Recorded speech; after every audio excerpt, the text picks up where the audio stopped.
Hello everyone, this is CS नीति तहीम और मैं आज आप सभी बच्चों के लिए लेकर आई हूँ लिमिटेड लाइबिलिटी पार्टनरशिप एक्ट 2008। देखो बच्चों, अगर मैं इस चैप्टर के रिगार्डिंग बात करूं तो सीए फाउंडेशन के हमारे लेवल पर, सीए फाउंडेशन के लेवल पे जो हमारा पेपर नंबर 2 है, पार्ट ए यानी कि सेक्शन ए यानी कि लॉ,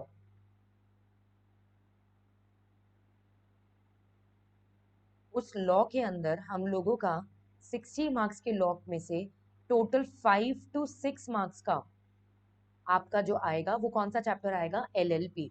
तो एलएलपी जो है इसका फुल फॉर्म क्या है? Limited liability partnership. तो मैं आप लोगों को बता दूं पहले बहुत अच्छे तरीके से कि देखो यार, बिजनेस करने के बहुत सारे तरीके होते हैं।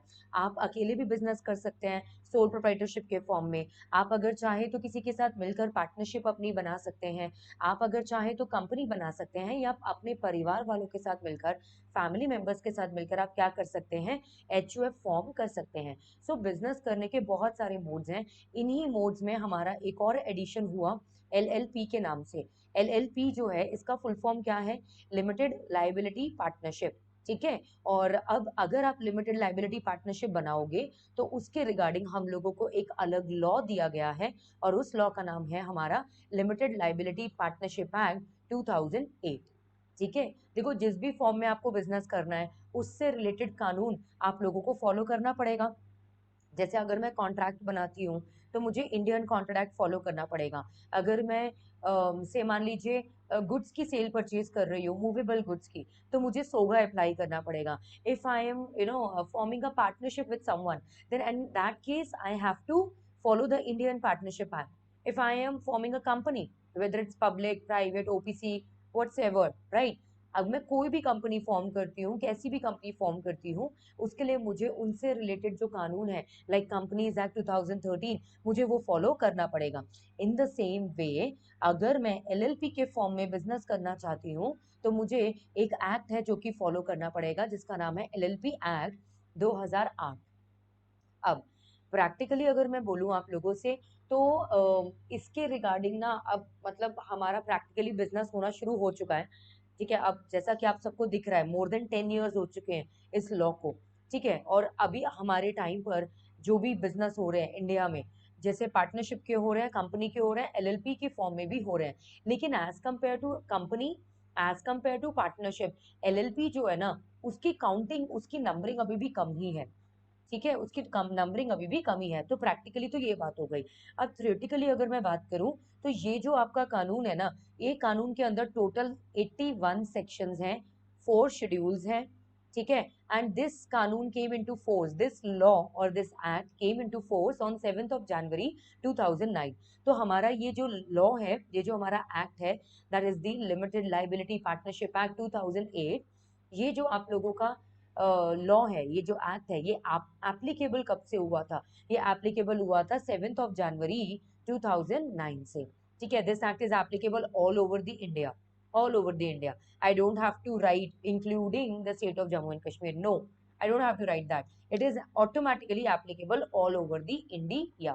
Now, अब जब मैं इसके स्ट्रक्चर की बात करती हूँ, स्ट्रक्चर की, कि इसमें मतलब कितने सेक्शंस हैं, इसके अंदर टोटल 81 सेक्शंस हैं। और 81 सेक्शंस के साथ साथ आपको पढ़ने पड़ेंगे 4 शेड्यूल्स। ये जो 4 शेड्यूल्स होते हैं ना, ये आपके एनेक्चर्स होते हैं, ये आपके सप्लीमेंट्री, ये आप लोगों के कुछ हेल्पिंग डॉक्यूमेंट्स हैं जिनकी मदद पड़ती है इन 81 सेक्शंस को और भी डिटेल में पढ़ने के लिए। ठीक है। और भी अच्छे से समझने के लिए, इन 81 सेक्शंस को और भी अच्छे तरीके से समझना है तो उसके साथ में ये सपोर्टिंग डॉक्यूमेंट्स हैं जिनका नाम है शेड्यूल्स। टोटल शेड्यूल्स हमारे पास कितने हैं? 4 शेड्यूल्स हैं। अब जब मैं बात करती हूँ किसके रिगार्डिंग, कि ये एलएलपी एग्जैक्टली मैम होती क्या है, क्योंकि अगर मुझे पता लगेगा कि एलएलपी क्या है, उसके बाद ही तो मैं फॉलो करूंगी एलएलपी एक्ट 2008। उसके बाद ही तो मैं फॉलो करूंगी ना दी एलएलपी एक्ट 2008। तो एलएलपी को अगर मुझे समझना है तो आप लोग जरा पहले जरा इसकी फुल फॉर्म देखो। फुल फॉर्म देखो क्या लिखी हुई है। इसकी फुल फॉर्म है लिमिटेड लायबिलिटी पार्टनरशिप। मतलब आप लोग पार्टनरशिप एक्ट पढ़ चुके हो, आप सब बच्चे ये बात बहुत अच्छे तरीके से जानते हो कि हमारी जो पार्टनरशिप है उसमें सभी पार्टनर्स की लाइबिलिटी क्या होती है, अनलिमिटेड होती है। अनलिमिटेड होने का मतलब क्या है कि आपके पर्सनल एसेट्स जो हैं वो भी अटैच हो जाते हैं, है ना। कल को अगर आपकी फर्म के डेब्ट्स आपके फर्म के एसेट्स को एक्सीड कर जाए, आपके फर्म की लाइबिलिटीज जो है वो आपके फर्म के एसेट्स को एक्सीड कर जाए, यानी कि आपके फर्म की लाइबिलिटीज अगर ज्यादा होती है तो पार्टनर्स को बोलते हैं जाओ अपने घर से, अपने बैंक से, अपने अकाउंट से, जहां से भी लाओ पैसा लाओ और फर्म के डेब्ट्स जो है उनको पे करो। यानी कि पार्टनरशिप के केस में क्या होता है, पार्टनर्स की लाइबिलिटी आपकी अनलिमिटेड होती है। अब यहाँ पर मैं एक ऐसी पार्टनरशिप बनाने जा रही हूँ जिसमें सभी की जो भी ओनर्स होंगे ना उनकी लाइबिलिटी क्या होगी, उनकी लाइबिलिटी होगी लिमिटेड। तो अगर मैं लिमिटेड लाइबिलिटी पार्टनरशिप की बात करती हूँ ना, इसको अगर मैं कहूँ, पहले तो इसका मीनिंग है और फिर एक इसकी डेफिनेशन है। इसकी डेफिनेशन ना आप लोगों की दी गई है इसके अंदर सेक्शन नंबर 2 क्लॉज एन के अंदर, जो कहता है लिमिटेड लाइबिलिटी पार्टनरशिप मतलब आपकी वो एलएलपी जो कि इस एक्ट के अंदर रजिस्टर करी गई है। मतलब कुछ बहुत वियर्ड सा हो गया ना, लाइक जैसे कंपनीज एक्ट की थी, जैसे कंपनीज एक्ट की डेफिनेशन थी section number 2 clause 20 of the companies act 2013, उसमें क्या दिया गया था, company means a company which is incorporated under this act और under any other previous act. बिल्कुल वैसी सी ही कोई डेफिनेशन, कुछ डेफिनेशन आपकी दी गई है एलएलपी की, जो कहते हैं एलएलपी का मतलब है means an LLP which is registered under the LLP act 2008। दिखाऊंगी मैं अभी इसकी डेफिनेशन आप लोगों को। तो बहुत वियर्ड सी डेफिनेशन है मैम, इससे क्लियर नहीं हो रहा है कि एग्जैक्टली एलएलपी होता क्या है। तो अगर मुझे एलएलपी को समझना है, अगेन मुझे एलएलपी के बच्चे क्या पढ़ने पड़ेंगे, फीचर्स पढ़ने पड़ेंगे, मुझे इसके फीचर्स जो है ना वो पढ़ने पड़ेंगे। अब फीचर्स पढ़ाने से पहले ना मैं आपको बता दूं ये एलएलपी जो है इसको बनाने का पर्पस क्या है। सबसे पहले मैं आज की जो मेरा ये सेशन रहेगा, आज के सेशन में मैं आपको बताऊंगी कि एलएलपी को बनाने का मकसद क्या था, पर्पस क्या था हमारे लिए। क्या company form of business organisation काफी नहीं थी, क्या पार्टनरशिप हमारे लिए इनफ नहीं थी कि अब हम लोगों को एलएलपी की भी जरूरत पड़ गई, है ना। कि अब हम लोगों को किसकी जरूरत पड़ गई, एलएलपी की। वाजंट दैट इनफ कि एलएलपी का के ऊपर फोकस किया जा रहा है। तो हमारे लॉ मेकर्स क्या कहते हैं, सुनो तो। सबसे पहले आपको मैं बताऊंगी इसका पर्पस क्या है, why we are suppose to form an LLP. दूसरा मैं आज की क्लास में आपको क्या करवाने वाली हूँ, इसकी डेफिनेशन जो तो मैं मतलब कुछ करवा चुकी हूँ थोड़ी हद तक, बाकी मैं आपको और मार्क करवा दूंगी। इसके अलावा बच्चे हम लोगों को करने होंगे essentials, essentials of LLP. Essentials बोलूं या फिर मैं इसको फीचर्स कह सकती हूँ या फिर मैं इसको कैरेक्टरिस्टिक्स कह सकती हूँ कि किसी भी बिजनेस ऑर्गेनाइजेशन के अंदर ये फीचर्स अगर होंगे तो मान लेना कि वो मेरी एलएलपी है। ठीक है, इसके अलावा मैं आपको करवाऊंगी एलएलपी के एग्जैक्टली क्या डिफरेंस होता है एलएलपी में और पार्टनरशिप में, एग्जैक्टली क्या डिफरेंस है। फिर मैं आपको बताऊंगी कि एलएलपी में और आपकी एक कंपनी के अंदर क्या डिफरेंस होता है, एक एलएलपी में और कंपनी में क्या डिफरेंस होगा। ये सारी चीजें हम अपनी आज की इस लेक्चर के अंदर कवर करेंगे।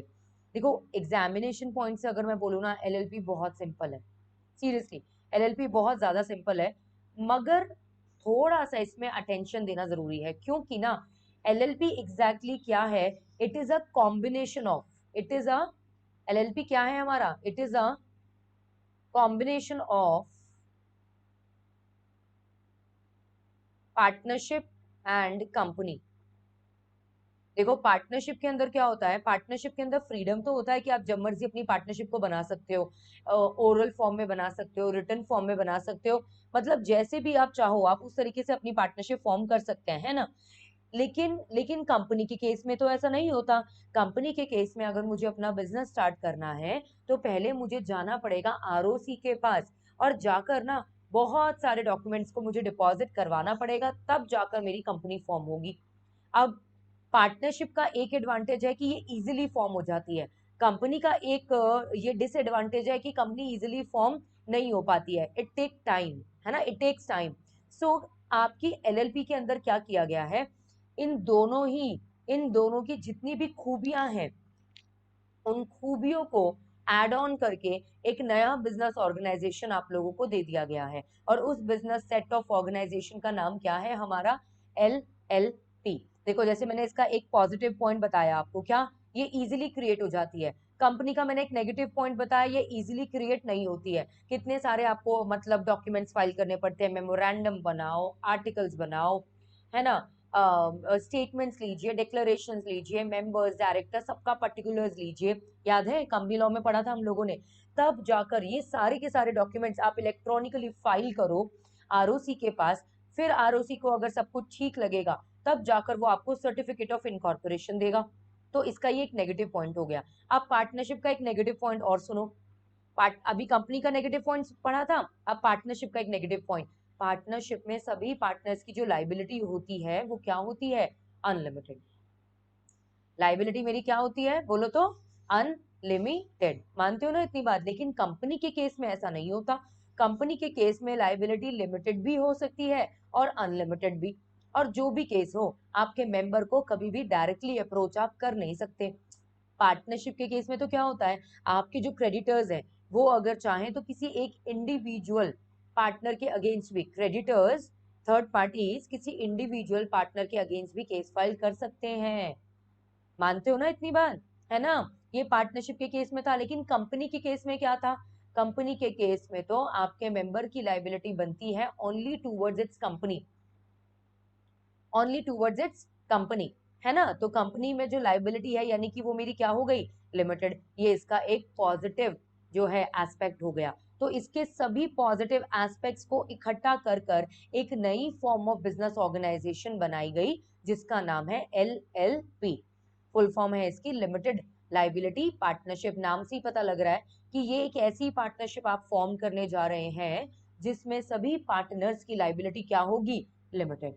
तो अब अगर इसको और अच्छी तरीके से समझना है, द बेस्ट वे इज कि हम इसके एसेंशियल्स कवर कर लें, ठीक है। उसके बाद मैं आपको बताऊंगी पार्टनरशिप और LLP में क्या डिफरेंस है, कंपनी और LLP में क्या डिफरेंस है, ठीक है। साइड बाय साइड में आपको मार्क भी करवाऊंगी कि RTP में इनसे रिलेटेड कौन कौन से क्वेश्चंस हैं जो कि पूछे गए हैं आज तक।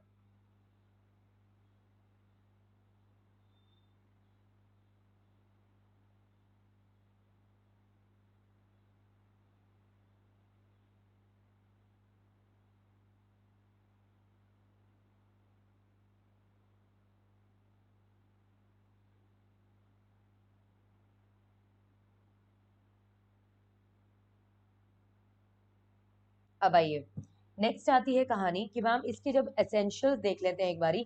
इन एसेंशियल्स में हम पढ़ने वाले हैं कि पार्टनरशिप, ये LLP यानी कि क्या है, it is a combination of partnership as well as a company. आपके पार्ट होगी ये एक पार्टनरशिप ही, मगर इसके अंदर ना company form of business organisation के कुछ स्पेशल फीचर्स होंगे। तो अगर मैं इसको बोलूं ये मेरी होती है एक पार्टनरशिप ही, ठीक है, मगर ये एक ऐसी पार्टनरशिप होगी जिसमें से ना पार्टनरशिप की सारी डिसएडवांटेजेस को हटा दिया गया। पार्टनरशिप की सारी डिसएडवांटेजेस को क्या कर दिया गया, हटा दिया गया। और company form of business organisation के पॉजिटिव एस्पेक्ट्स जो है इसमें एड ऑन कर दिए गए। तब जाकर मेरे पास ये नया सेट ऑफ बिजनेस ऑर्गेनाइजेशन आया जिसका नाम है LLP। अब आपको चूज करना है कि आपको सोल प्रोप्राइटरशिप के फॉर्म में बिजनेस करना है, पार्टनरशिप की फॉर्म में, कंपनी, HUF या फिर LLP। आपने जो भी कुछ चूज किया उसके अकॉर्डिंगली आपको कानून फॉलो करना पड़ेगा। Am I clear with all of you? अब देखिए, नेक्स्ट आती है कहानी कि मैम यानी कि देखो अब मैं कुछ बेसिक चीजें आप लोगों को बताना चाहती हूँ। जैसे कंपनी के केस में क्या होता है, कंपनी के केस में जो भी आपके ओनर्स होते हैं, ठीक है, उन ओनर्स को नाम दिया जाता है आप लोगों का मेंबर।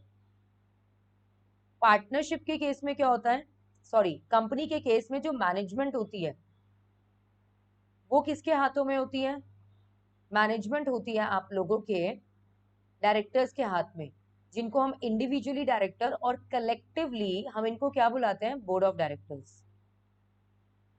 इंडिविजुअली डायरेक्टर बुलाएंगे एंड कलेक्टिवली हम इनको क्या बुलाते हैं, बोर्ड ऑफ डायरेक्टर्स। तो ये हो गई मेरी कंपनी, ये हो गई मेरी पार्टनरशिप। पार्टनरशिप के केस में आपकी ओनरशिप पार्टनर्स के हाथों में होती है। इनफैक्ट आपकी जो मैनेजमेंट है वो भी किसके हाथों में होती है? पार्टनर्स के हाथों में। अब बाद में वो पार्टनर्स खुद डिसाइड कर सकता है कि उसको एक्टिव पार्टनर बनना है, स्लीपिंग पार्टनर बनना है, या फिर उसको नॉमिनल पार्टनर बनना है, कैसे मैनेज करना है, कितना करना है, वो आपस में वो डिसाइड कर सकते हैं। ठीक है, जैसे भी अगर हम चाहें तो पार्टनरशिप के अंदर सारे पार्टनर्स एक्टिव पार्टनर्स बन सकते हैं। यस, इट्स नॉट नेसेसरी कि कोई एक स्लीपिंग पार्टनर चाहिए, कोई एक हम लोगों को जिसको कहते हैं डोमिनेंट, आप लोगों का डोमिनेंट पार्टनर चाहिए। No, it's not like that, it's not compulsory. According to the rights of the partnership, according to the rights which are available under the partnership act, each and every partner has got a right to be consulted, they have got a right to be consulted. So इसीलिए हमारे law makers कहते हैं कि partnership जो होगी आप लोगों की, उसमें पार्टनरशिप में जो ओनरशिप और मैनेजमेंट है वो दोनों पार्टनर्स के हाथ में होती है। अब पार्टनर्स उसको किसी और को डेलीगेट कर दे वो अलग बात है, किसी और को डेलीगेट कर दे वो अलग बात है। जैसे पार्टनर्स ने मानो मैनेजर्स रख लिए, ठीक है, वो मैनेजर्स जो है सारी मैनेजमेंट को हैंडल कर रहे हैं, अगर वो मैनेजमेंट गलत निकली ना, रिस्पॉन्सिबल आपके पार्टनर्स ही माने जाएंगे, रिस्पॉन्सिबल आपके पार्टनर्स ही माने जाएंगे। समझ रहे हो? उसके लिए आप अपने मैनेजर्स को दोष नहीं दे पाएंगे, क्योंकि एट द एंड में रिस्पॉन्सिबिलिटी, अथॉरिटी एंड अकाउंटेबिलिटी, ये तीनों चीजें किसके ऊपर है? हमारे पार्टनरशिप के पार्टनर्स के ऊपर। अब जब मैं बात करती हूँ, when I am talking about LLP, LLP के केस में क्या होगा सुनो तो। एलएलपी के केस में बच्चे, आपकी जो ओनरशिप है और जो आपकी मैनेजमेंट है, पार्टनरशिप की ही तरह यहाँ पर ओनरशिप और मैनेजमेंट जिनके हाथों में होगी उनका नाम क्या रखा गया है? पार्टनर्स। उनका नाम क्या रखा गया है? पार्टनर्स। मगर एक चीज है, इन्हीं पार्टनर्स में से ना आपको चूज करने होंगे मिनिमम, आपको चूज करने होंगे minimum 2 designated partners.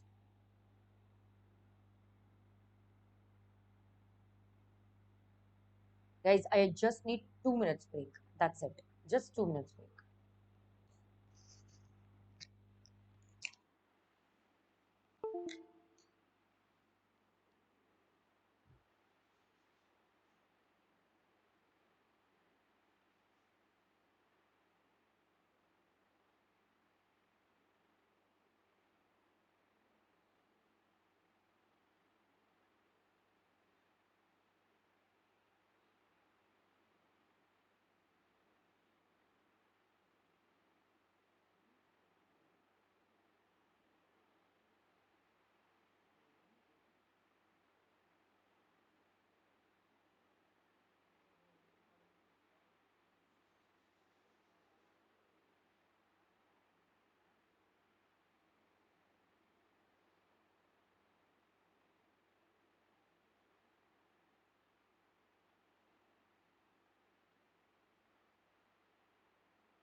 I am so sorry everyone.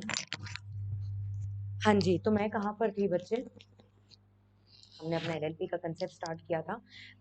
ये वाला जो हमारा लेक्चर है, एक बार ये कंप्लीट हो जाए हमारा लेक्चर, उसके बाद का जो हमारा लेक्चर आएगा ना, that's gonna be very simple and that's gonna be very easy, because हमारा जो मेन बेसिक चैप्टर है ना, जो मेन बेसिक हम लोगों का कंसेप्ट क्लियरेंस के पॉइंट से, ये वो वाला लेक्चर है। ठीक है, तो मैं कहाँ पर थी आप लोगों के साथ? मैं यहाँ पर थी कि कंपनी भी एक बिजनेस फॉर्म ऑफ ऑर्गेनाइजेशन है, बिजनेस करने का एक तरीका है, पार्टनरशिप भी एक बिजनेस करने का तरीका है, एंड एलएलपी भी एक बिजनेस करने का तरीका है। सो कंपनी के केस में जो ओनर्स होते हैं, राइट, उनको हम मेंबर्स बुलाते हैं। ओनरशिप अलग होती है, मैनेजमेंट अलग होती है। पार्टनरशिप के केस में ओनरशिप एंड मैनेजमेंट आपकी दोनों पार्टनर्स के हाथों में होती है, राइट। इसका कहीं ना कहीं फायदा भी होता है और इसका कहीं ना कहीं नुकसान भी होता है। एक पार्टनर के कर्मों की वजह से पूरी की पूरी फॉर्म जो है ना, उसको भुगतना पड़ जाता है। अब जब मैं नेक्स्ट बात करती हूँ किसके रिगार्डिंग? एलएलपी के रिगार्डिंग, लिमिटेड लाइबिलिटी पार्टनरशिप के रिगार्डिंग, तो इसमें बच्चे ओनरशिप और मैनेजमेंट जो है ना, वो दोनों पार्टनर्स के हाथों में होती है। लेकिन लेकिन लीगल कंप्लायंसेस, मैं वर्ड इस्तेमाल कर रही हूँ यहाँ पर, लीगल कंप्लायंसेस करने की जो रिस्पॉन्सिबिलिटी है, ठीक है, आपकी अकाउंटेबिलिटी है, कल को अगर नहीं हुए तो, ये किसके पास होती है? डेजिग्नेटेड पार्टनर्स के पास। मतलब डेजिग्नेटेड पार्टनर्स कौन होते हैं? इन्हीं पार्टनर्स में से दो ऐसे लोगों का चुनाव किया जाता है जिनके ऊपर ये रिस्पॉन्सिबिलिटी थोप दी जाती है कि बॉस, जितने भी फॉर्म्स भरने हैं, जितने भी लीगल कंप्लायंसेस करने हैं, फाइनेंशियल स्टेटमेंट्स फाइल करने हैं, ठीक है, जो भी कानूनन तौर पर जो भी आपका एलएलपी एक्ट 2008 कहता है करने के लिए, वो सारे काम निपट जाने चाहिए। और अगर नहीं हुए तो उसके लिए रिस्पॉन्सिबिलिटी आपके डेजिग्नेटेड पार्टनर्स के ऊपर डाल दी जाएगी। ठीक है, तो यहाँ पर अगर मैं कहूँ एलएलपी के केस में पार्टनरशिप की तरह, बिल्कुल पार्टनरशिप की तरह नहीं है, थोड़ा सा मॉडिफिकेशन आ गया। यहाँ पर each and every partner is responsible for the management, they are responsible for the ownership and the management of the partnership. But when I am saying and when I am telling about LLP, LLP के case में आपकी जो ownership है, आपकी जो management है, ये दोनों की दोनों चीजें किसके पास होती हैं? आपके पार्टनर्स के पास होती है।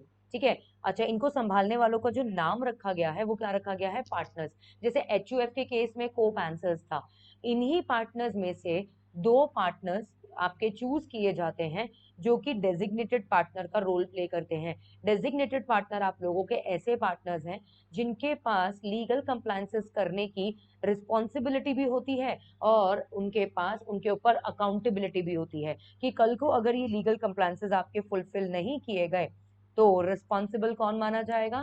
बोलो जरा। रिस्पॉन्सिबल माने जाएंगे आपके डेजिग्नेटेड पार्टनर्स। तो आइए अब शुरुआत करते हैं। मैंने आप लोगों को पर्पस एक बता दिया एलएलपी को बनाने का, बताने का, क्यों हम लोगों ने एलएलपी जो है वो फॉर्म करी है, उसका एक रीजन है। आपकी ये जो एलएलपी फॉर्म करी गई है ना, इस एलएलपी को फॉर्म किया गया है पार्टनरशिप के डिसएडवांटेजेस को हटाने के लिए। मतलब एलएलपी क्या है? LLP is a kind of a partnership जिसमें से पार्टनरशिप के डिसएडवांटेजेस हटा दिए गए। अब मैं बोलती हूँ it is a kind of a partnership, मगर मगर मगर इसके ऊपर इंडियन पार्टनरशिप एक्ट एप्लीकेबल नहीं होगा। इसके लिए सेपरेट एक्ट बनाया गया है, एलएलपी एक्ट 2008, और वही आपको फॉलो करना पड़ेगा। और ये बात मैं नहीं बोल रही हूँ, ये बात ये एलएलपी एक्ट खुद बोलता है। एलएलपी एक्ट ने ये बात खुद बोली है। क्या बात बोली है? बोलो तो। एलएलपी एक्ट ये बात खुद बोलता है, एलएलपी एक्ट 2008 ये बात खुद बोलता है कि हमारी एलएलपी के ऊपर इंडियन पार्टनरशिप एक्ट 1932 एप्लीकेबल नहीं होगा। तो ये एक अलग फॉर्म ऑफ बिजनेस ऑर्गेनाइजेशन है जिसको करने का ये एडवांटेज होगा आप लोगों के पास कि पार्टनरशिप की तरह यहाँ पर फ्लेक्सिबिलिटी होगी, प्लस प्लस पार्टनरशिप की तरह यहाँ पर अनलिमिटेड लाइबिलिटी नहीं होगी। यानी कि पार्टनरशिप की खूबियां हैं और उसके सारे डिसएडवांटेजेस को हटा दिया गया। ठीक है, तो एलएलपी इज एग्जैक्टली, अगर मैं कहूं, it is a combination of company and a partnership, लेकिन more of a partnership, more of a partnership. जैसे पार्टनरशिप है वो सिर्फ प्रॉफिट मेकिंग पर्पस के लिए बनाई जाती है ना, इसी तरीके से एलएलपी भी सिर्फ प्रॉफिट मेकिंग पर्पस के लिए ही बनाई जाती है। अब मैं आपको जो टॉपिक अभी मार्क करवाऊं वो ही रीड करिएगा ये लेक्चर को देखने के बाद, ठीक है। पेजेस वाइज चलने की जरूरत नहीं है, वही टॉपिक वही पर्टिकुलर जो है उसी टॉपिक को आप लोग रीड करेंगे, जैसा मैं बोलूंगी उसी तरीके से, तो आप लोगों का ये एलएलपी एक्ट कंप्लीट आपको करना होगा उसी अकॉर्डिंगली, तभी आप लोगों का ये चैप्टर आपके लिए इजी भी बन जाएगा। ये है मेरा चैप्टर नंबर 4, जिसका नाम है लिमिटेड लाइबिलिटी पार्टनरशिप एक्ट 2008, ठीक है। ये चैप्टर नंबर 4 है, लेकिन मेरे रिकॉर्डिंग्स के हिसाब से it is chapter number 5, because मैं इससे पहले companies act, partnership, SOGA, Indian contract, उन सब की रिकॉर्डिंग्स आपको दे चुकी हूँ। 5 चैप्टर्स है ना लॉ में, बस ये वो चैप्टर है आपका जो बच गया हमारा एलएलपी। अब एलएलपी के रिगार्डिंग अगर मैं कहूँ, मैं हमारी ये जो इंस्टीट्यूट की बुक है इसी में से करवाने वाली हूँ। देखो हम इस चैप्टर के अंदर क्या क्या पढ़ने वाले हैं, हम एलएलपी का मीनिंग, उसके एडवांटेजेस, कैरेक्टरिस्टिक्स, ठीक है, उसका इनकॉर्पोरेशन कैसे होता है, अगर मुझे इसे खत्म करना है तो कैसे खत्म करना पड़ेगा, एलएलपी में और other forms of business organisation में क्या फर्क है, ये सारा कंसेप्ट आ गया। अब देखो फर्स्ट पेज जो है ना वो आप लोग अपने आप पढ़ सकते हैं, उस फर्स्ट पेज में ज्यादा कुछ नहीं दिया हुआ, लेकिन मैं आऊंगी इस पेज पर वापस, ठीक है, मैं इस पेज पर वापस आऊंगी। सबसे पहले मैं आप लोगों को ले जाना चाहती हूँ पेज नंबर 4.4 पर, सॉरी सॉरी 4.4 नहीं, 4.5 पर, जिसमें आप लोगों के कवर्ड हो रहे हैं द और द कैरेक्टरिस्टिक्स, द एसेंशियल्स और the characteristics of the LLP. मैं एक बार बता दूं, ये एसेंशियल्स और ये कैरेक्टरिस्टिक्स जो है ना बेटा, ये आप लोगों के आरटीपी 2019 मई में पूछे गए हैं। ये देखिए, जो अभी एसेंशियल्स मैं आप लोगों के साथ डिस्कस करने वाली हूँ ना, ये इंपॉर्टेंट है, 2019 मई की आरटीपी में ये आप लोगों के पूछे गए हैं। इसमें सबसे पहला आता है मेरे पास, देखिए क्या, एलएलपी अपने आप में क्या है, एक बॉडी कॉर्पोरेट। इसका मतलब क्या, इसका मतलब ये कि जिस तरीके से आपकी कंपनी अपने आप में एक बॉडी कॉर्पोरेट है, बॉडी कॉर्पोरेट का मतलब कि इसको भी बकायदा, एलएलपी को भी ना आप लोगों को बकायदा पहले इनकॉर्पोरेट करवाना पड़ेगा, पहले इसका कहीं किसी के रिकॉर्ड्स में इसका भी रजिस्ट्रेशन होगा, फिर जाकर आप एलएलपी बना पाओगे। कहां पर होगा, आपको याद है मैंने एक साइट के बारे में बताया था, मिनिस्ट्री ऑफ कॉर्पोरेट अफेयर्स, है ना। ये मिनिस्ट्री ऑफ कॉर्पोरेट अफेयर्स जो है बच्चे, इसके अंदर ये तीनों डिपार्टमेंट आते हैं। पार्टनरशिप बनाने के लिए आता है आरओएफ का डिपार्टमेंट, कंपनी बनाने के लिए आता है आरओसी वाला डिपार्टमेंट, और अगर मुझे एलएलपी बनानी है तो उसके लिए भी एक अलग डिपार्टमेंट है जिसका नाम है आरओएलएलपी। फुल फॉर्म क्या है इसकी, रजिस्ट्रार्स ऑफ एलएलपी। इस डिपार्टमेंट में आपको कुछ डॉक्यूमेंट्स जो हैं वो जमा कराने होते हैं, एंड देन आपको क्या करना पड़ता है, इस एलएलपी को इनकॉर्पोरेट करना पड़ता है, जस्ट लाइक अ कंपनी। यानी कि जैसे कंपनी आपकी एक बॉडी कॉर्पोरेट है, बॉडी मतलब it is an artificial body, right, जैसे कंपनी आप लोगों की एक आर्टिफिशियल बॉडी है, इसी तरीके से आपकी एलएलपी जो है वो भी अपने आप में एक आर्टिफिशियल बॉडी है, जिसका इनकॉर्पोरेशन किया जाएगा। कहां पर, रिकॉर्ड्स में, किसके रिकॉर्ड्स में ma'am, ministry of corporate affairs के अंदर एक सरकारी डिपार्टमेंट है जिसका नाम है रजिस्ट्रार, रजिस्ट्रार ऑफ एलएलपी, ठीक है। एक बारी इसका रजिस्ट्रेशन हो गया तो हम मान लेंगे कि अब आपकी एलएलपी का जन्म हो गया, यानी कि कंपनी की तरह। पार्टनरशिप के केस में तो ऐसा नहीं होता, पार्टनरशिप के केस में क्या होता है याद करो, पार्टनरशिप के केस में मैंने आप सब बच्चों को बताया था, पार्टनरशिप के केस में क्या करते हैं हम, पार्टनरशिप को कैसे भी फॉर्म कर सकते हैं, ओरल फॉर्म में भी, रिटर्न फॉर्म में भी, जैसे भी करना चाहो उस तरीके से आप उसको फॉर्म कर सकते हैं, उस तरीके से आप उसको क्रिएट कर सकते हैं। लेकिन when I am talking about LLP, LLP के केस में क्या होगा, उस केस में बच्चे आपको बकायदा इसको प्रॉपर आरओएलएलपी के पास रजिस्टर करवाना पड़ेगा, तब जाकर हमारी ये बॉडी कॉर्पोरेट फॉर्म होगी, तब जाकर ये मेरे एसेंशियल्स जो है वो सारे के सारे फुलफिल होंगे। तो ये बॉडी कॉर्पोरेट है, ठीक है, ये आप लोगों की एलएलपी। दूसरा इसका जो फीचर आता है हम लोगों के सामने, दूसरा फीचर क्या है हमारे पास, परपेचुअल सक्सेशन। आप लोग नोटिस करेंगे ये कुछ ना कुछ company form of business organisation के ही फीचर्स हैं। क्या है इसका नाम, perpetual succession. What's its name is, perpetual succession. Perpetual word का मतलब ही क्या होता है, लॉन्ग लास्टिंग। मतलब जैसे कंपनी में पढ़ा था ना, मेंबर्स में कम, मेंबर्स में go, company goes on forever, same यहाँ पर भी आपकी एलएलपी को चलाने वाले पार्टनर्स में कम, पार्टनर्स में गो, एलएलपी की आइडेंटिटी के ऊपर कोई फर्क नहीं पड़ने वाला। क्यों नहीं पड़ने वाला? Because ma'am just like company, LLP भी आप लोगों की क्या है बताओ जरा? एलएलपी हमारी है एक आर्टिफिशियल पर्सन।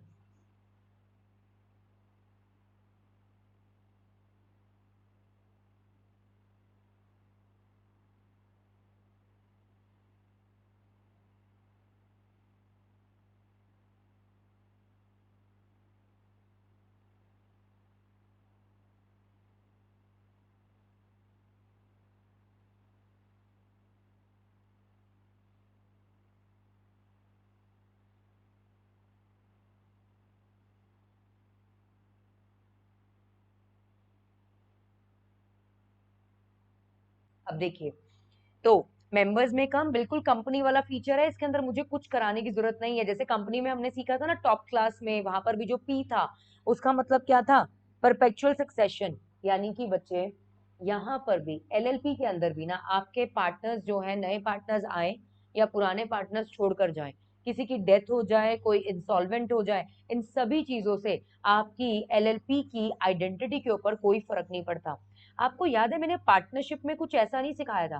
पार्टनरशिप में मैंने आप लोगों को अगर याद हो तो मैंने बताया था कि अनलेस अदरवाइज अग्रीड, मतलब अगर कुछ और डिसाइड हो रखा है तो उस हिसाब से चलो, अगर कुछ डिसाइड नहीं हो रखा है ना, तो पार्टनरशिप के केस में with the death of even a single partner, with the insolvency of even a single partner, the whole firm gets dissolve, partnership के केस में, है ना? लेकिन when I am talking about a company, company के case में तो ऐसा नहीं था। कंपनी के केस में बच्चे आपके रिकॉर्ड्स में आपकी ये कंपनी बनती है और रिकॉर्ड्स के द्वारा ही खत्म हो सकती है। आपके मेंबर्स आए या जाए, इट हार्डली मैटर्स, आपकी कंपनी की आइडेंटिटी पर फर्क नहीं पड़ता। सेम डिट्टो प्रोविजन आप लोगों का एलएलपी के ऊपर एप्लीकेबल होगा। एलएलपी में आपके एलएलपी कानूनन तौर पर रिकॉर्ड्स में बनी है, ठीक है, और ये रिकॉर्ड्स के थ्रू ही इसका वाउंड अप, इसको आप वाउंड अप कर सकते हैं। यहाँ पर पार्टनर्स के आने या जाने से कोई फर्क नहीं पड़ता। That's it.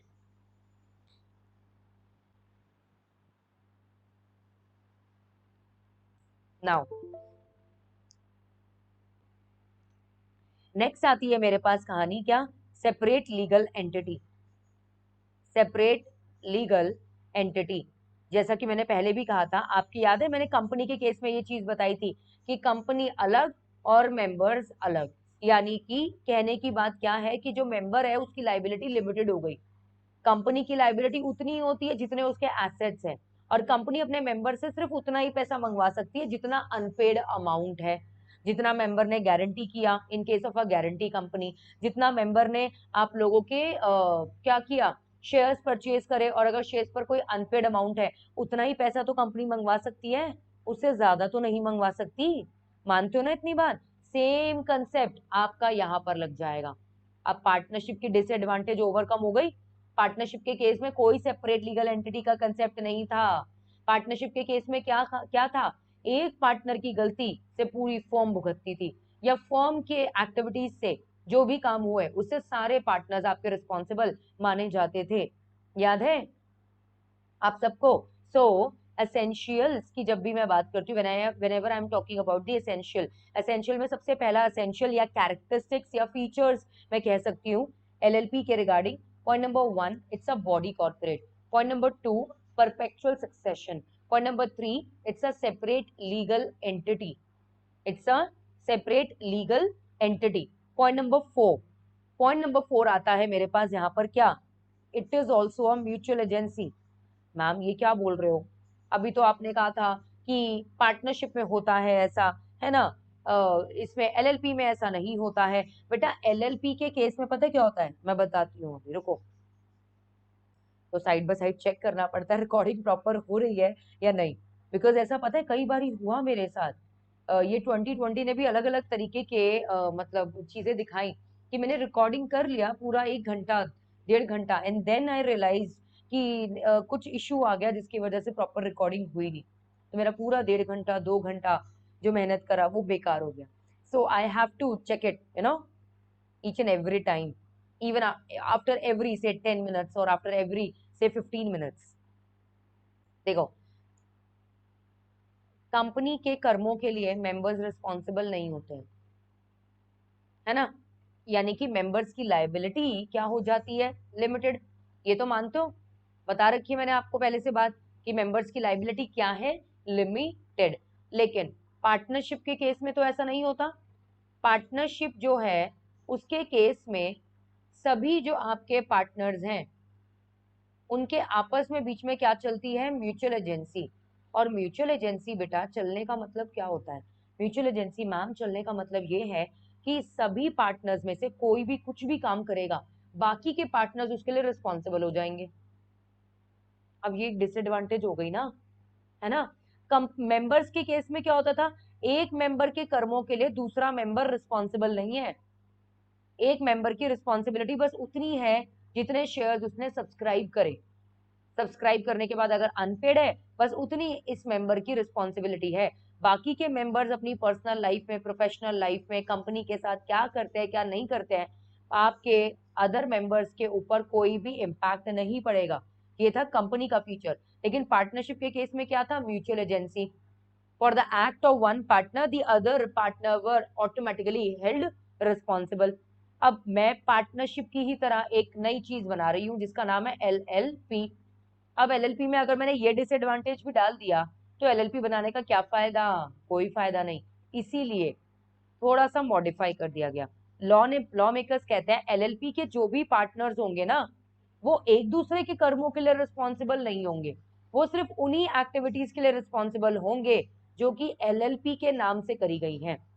जो देखो, पार्टनरशिप के केस में क्या होता था? मानो 3 पार्टनर्स हैं XYZ। एक्स इंडिविजुअली भी ना अगर कोई काम करता था, इंडिविजुअली भी अगर कोई काम करता था पार्टनरशिप के बिहाफ पर, इंडिविजुअली भी कोई काम करता था, उसके लिए वाई और जेड रिस्पॉन्सिबल माने जाते थे। लेकिन एलएलपी के केस में ऐसा नहीं होगा। कोई भी काम अगर होगा तो वो एलएलपी के डेजिग्नेटेड पार्टनर्स के द्वारा ही होगा, है ना? प्रॉपर तरीके से आप लोगों का किया जाएगा। तो एलएलपी के कर्मों के लिए पार्टनर्स रिस्पॉन्सिबल है, लेकिन बाकी के पार्टनर्स के कर्मों के लिए ये एक दूसरे के लिए रिस्पॉन्सिबल नहीं होंगे। ये कंसेप्ट आया है मेरा किस चीज का? म्यूचुअल एजेंसी का। तो देखो, अभी मैंने ये 4 आप लोगों को फीचर्स करवाए। मैं फटाफट से आप लोगों के साथ ये रीडिंग कर रही हूँ, ठीक है? आप लोग भी प्लीज इसको रीड करिएगा। रीड करते हैं और ये चारों के चारों पॉइंट्स अपने वाइंड अप करते हैं, उसके बाद हम आगे बढ़ेंगे। एलएलपी का मैंने क्या बताया था? It's a body corporate. Section number 2 clause 1 clause D of the LLP act 2008 हमें क्या कहता है? It provides that a LLP is a body corporate which is formed and incorporated under this act. LLP हमारी क्या है? एक body corporate है जिसको फॉर्म किया गया, जिसको रजिस्टर किया गया, इनकॉर्पोरेट किया गया है इस एक्ट के अंदर। इस एक्ट का नाम क्या है? Limited liability partnership act 2008। Please tick mark करिएगा अपनी बुक्स के अंदर, ठीक है? ये एक बेटा सेपरेट लीगल एंटिटी है। It is separate entity from its partners and shall have perpetual succession. Therefore, any change in the partners of LLP shall not affect the existence, the rights, liabilities of the LLP. Am I clear with you, everyone? Section number 3 हमारा कहता है it provides that a LLP is a body corporate which is formed and incorporated under this act and is legal entity separate from that of its partners. ठीक है? अब आया point number 2, perpetual succession. मैंने अभी बताया था perpetual word का मतलब ही क्या होता है? परपेचुअल वर्ड का बच्चे मतलब होता है आपका क्या? Long lasting. लॉन्ग लास्टिंग, चलती जाती है, चलती जाती है भाई। कानूनन तौर पर बनी है, कानूनन तौर पर ही डिसॉल्व होगी। नए पार्टनर्स आए या पुराने पार्टनर्स जाए, का आपकी एलएलपी की आइडेंटिटी के ऊपर कोई फर्क नहीं पड़ने वाला। ये बात को बहुत अच्छे तरीके से जान लीजिए। अब नेक्स्ट आती है कहानी हमारी।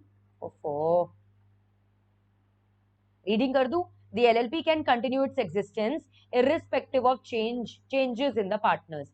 Death, insanity, retirement, insolvency of partners has no impact on the existence of LLP. It is capable of entering into the contract and holding the property in its own name. ये अपने नाम से property बना सकती है, hold कर सकती है अपने नाम से सारे काम कर सकती है। ठीक है, am I clear with you?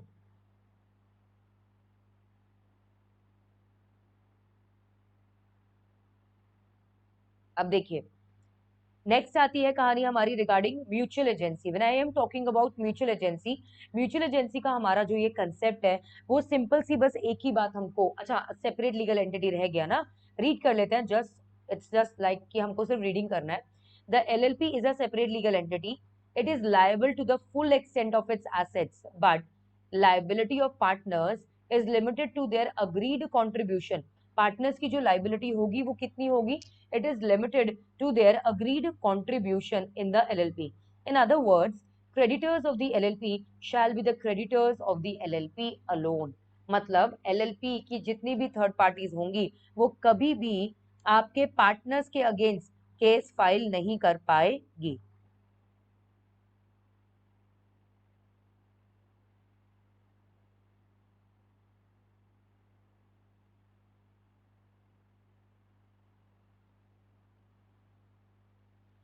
अब देखिए नेक्स्ट आया mutual agency. Further, no partner is liable on account of the independent और unauthorised actions of other partners.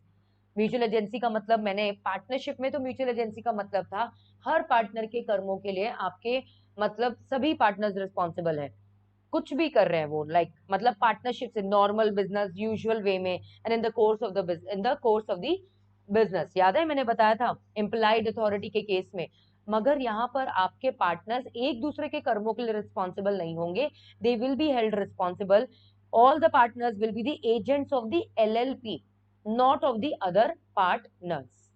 ठीक है, रीड करते हैं फिर आगे बढ़ते हैं। Further, no partner is liable on account of the independent or unauthorized actions of other partners. Thus, individual partners are shielded from joint liability created by another partner's wrongful business decisions or misconduct. In other words, all partners will be the agents of the LLP alone.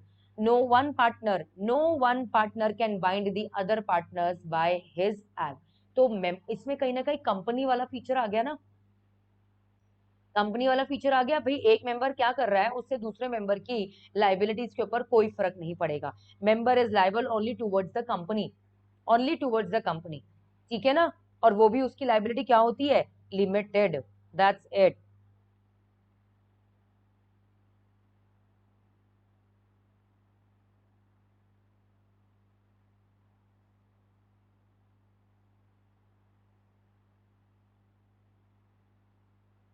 अब देखिए next आया, 4 points हम लोगों ने कर लिए mutual agency. अब आता है 5वां पॉइंट हम लोगों के पास, देखो तो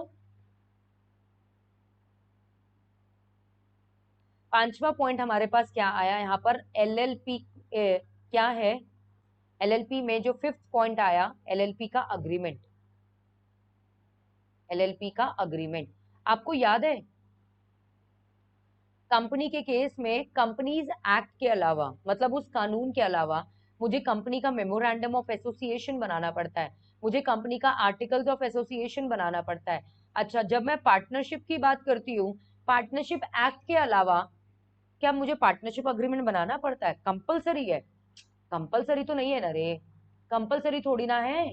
बनाना है बनाओ, नहीं बनाना है मत बनाओ। क्योंकि पार्टनरशिप जो होती थी वो तो आप लोगों की ओरल भी बन सकती है, वो आपकी रिटर्न भी बन सकती है, जैसे मर्जी बन सकती है, जैसे आप बनाना चाहें, समझ रहे हैं। लेकिन ओरल पार्टनरशिप के फिर कहीं ना कहीं नुकसान भी तो होते थे, इसीलिए लॉ मेकर्स ने बोला एलएलपी जो है ना वो पार्टनरशिप से हटकर है। एलएलपी के केस में आपको अपना एक बकायदा एलएलपी अग्रीमेंट बनाना पड़ेगा। ये एलएलपी अग्रीमेंट आप अपनी मर्जी से बना सकते हैं, यानी कि आपके जो भी पार्टनर्स हैं वो क्या कर सकते हैं, एक्सप्रेसली इस एलएलपी अग्रीमेंट को बना सकते हैं। और इस एलएलपी अग्रीमेंट के अंदर होगा क्या? ठीक है, इसके कंटेंट क्या है? कंटेंट इसके अंदर होंगे बच्चे आपके rights and liabilities, rights, liabilities and duties, rights, liabilities and duties of partners.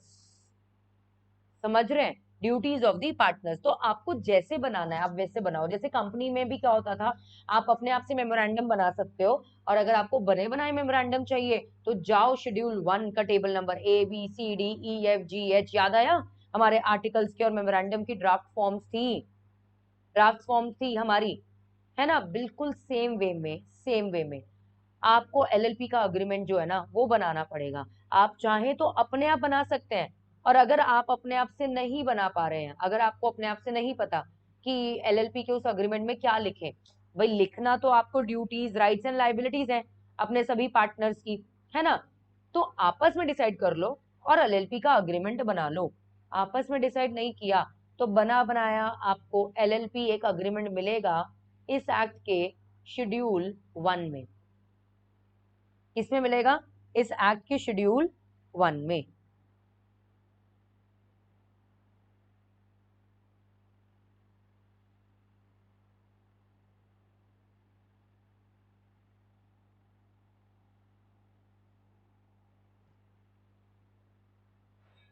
अब देखिए नेक्स्ट आती है कहानी। पांचवा पॉइंट, हमारा जो पांचवा फीचर है वो क्या है? एलएलपी अग्रीमेंट एक बनेगा। अपने आप से बनाना है, अपने आप से बना लो, कोई दिक्कत नहीं।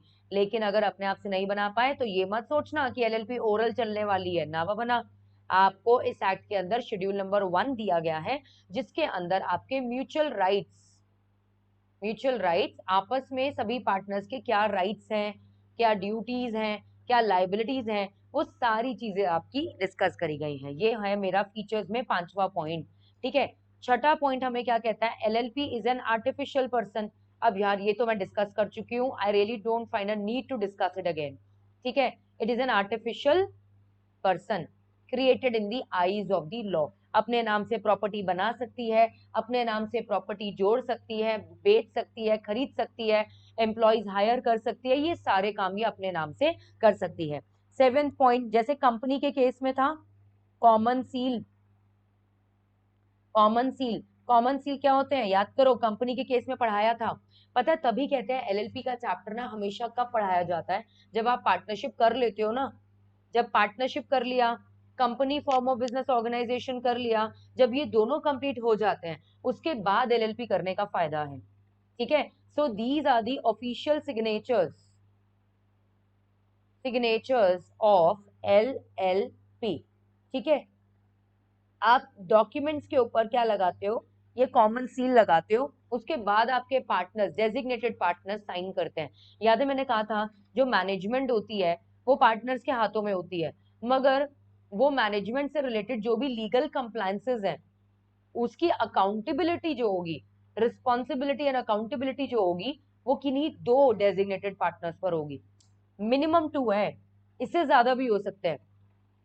पार्टनर्स और डेजिग्नेटेड पार्टनर्स, इनमें कोई लिमिट नहीं दी गई, कोई लिमिट नहीं। आपको याद है यहाँ पर मेंबर्स की लिमिट है।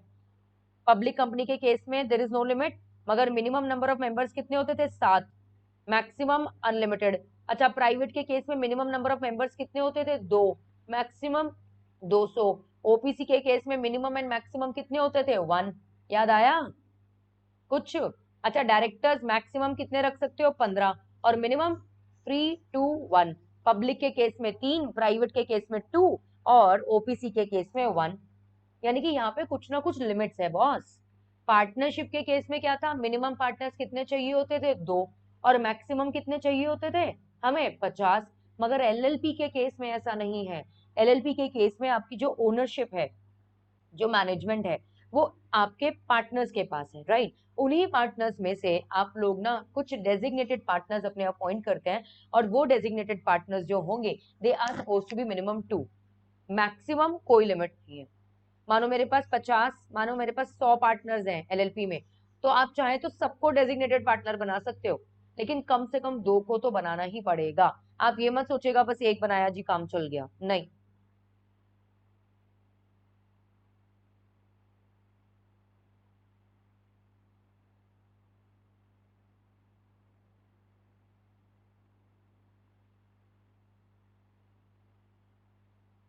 ठीक है। ये कहानी आ जाती है बच्चे मेरे किसके रिगार्डिंग? एलएलपी के रिगार्डिंग। तो देखो तो, अब ये 2 पॉइंट्स हम अपना रीड कर लेते हैं जैसे हमने करा, ठीक है। ये दोनों पॉइंट्स को भी रीड कर लेंगे, उसके बाद आगे पढ़ेंगे। मैं एक एक लाइन के साथ आपको ये लेक्चर क्यों करवा रही हूँ, क्योंकि मैं जानती हूँ ये लेक्चर थोड़ा सा आपको लेट मिल रहा है, राइट। एग्जाम्स आने वाले हैं हम लोगों के। So what I want is कि जब ये चैप्टर पूरा खत्म हो ना, यू नो द वीडियोस जो आप देख रहे हैं ये मेरी, जब ये खत्म हो आपकी वीडियोस, उसके बाद ये मानकर चलना कि आपका चैप्टर एक बारी आप भी रीड आउट कर चुके हो मेरे साथ ही, है ना। तो जितना ज्यादा मार्किंग करोगे आप, जितना ज्यादा रीडिंग करोगे, उतना ज्यादा आपके लिए ये बेनिफिशियल रहेगा। तो सबसे पहला पॉइंट फीचर्स में, जो कि ये फीचर्स आपके आरटीपी 2019 मई में पूछे गए हैं पिछले साल, ठीक है, इंपॉर्टेंट है और एग्जाम्स में भी पूछे गए हैं। सबसे पहला feature, LLP is a body corporate. दूसरा, there is a perpetual succession. तीसरी बात, यहाँ पर बेटा सेपरेट लीगल एंटिटी इन्वॉल्व है। चौथी बात, ये ना म्यूचुअल एजेंसी है यहाँ पर, मगर आप एक पार्टनर्स एक दूसरे के कर्मों के लिए रिस्पॉन्सिबल नहीं है, एक दूसरे के कर्मों के लिए रिस्पॉन्सिबल नहीं हो बॉस। किसके लिए रिस्पॉन्सिबल हो? Only towards the LLP. अच्छा नेक्स्ट, ये एलएलपी में आपको ना अग्रीमेंट तो बनाना ही पड़ेगा। अगर आपने अग्रीमेंट बना रखा है तो क्या बात, बहुत अच्छी बात है। अगर एलएलपी में अग्रीमेंट नहीं बना रखा तो फिर आपको एलएलपी एक्ट फॉलो करना पड़ेगा। एलएलपी का जो एक्ट है आप लोगों का, इस एक्ट के शेड्यूल 1 के अंदर, शेड्यूल 1 के अंदर, ये बात मैं नहीं बोल रही, लिखा है देखो आपके, फर्स्ट शेड्यूल जो है वो डील करता है with the mutual rights and duties. First page है ये, फर्स्ट पेज मार्क कर लेना वहां पर, ऐसे टिक मार्क, जस्ट एक छोटा सा मार्किंग वहां पर कर लेना, टिक मार्क, ये आपका कवर्ड हो गया। First schedule deals with the mutual rights and duties of partners as well as the limited liability partnership and its partners there is absence of a formal agreement. तो ये आपका schedule first तब follow करो where there is absence of a formal agreement between them. इन लोगों ने आपस में कोई अग्रीमेंट बना रखा है तो क्या बात है, नहीं बना रखा ना, तो फिर शेड्यूल 1 को फॉलो करो। यही बात कहता है हमारा आपका पॉइंट नंबर 5, ठीक है। अब आइए पॉइंट नंबर 6। पॉइंट नंबर 6 क्या कहता है? It is an artificial legal person. तो कंपनी की तरह ही ना LLP is an artificial person. ये सारे वो काम कर सकती है जो कि एक नॉर्मल इंडिविजुअल कर सकता है। ये नॉर्मल इंडिविजुअल की तरह प्रॉपर्टी खरीद सकती है, बेच सकती है, कॉन्ट्रैक्ट्स बना सकती है, लेकिन हाँ यार है तो आर्टिफिशियल पर्सन ही ना, शादी तो कर नहीं सकती, तो इसका डिवोर्स भी नहीं हो सकता, वोट नहीं है कास्ट कर सकती, कोई स्किल्स ये लर्न नहीं कर सकती, क्योंकि it is an artificial person. LLP is an artificial person. माना कि ये नॉर्मल इंडिविजुअल की तरह कई सारे काम कर सकती है, मगर बेटा सारे काम तो नहीं कर पाएगी ना, it can not get married ever, right.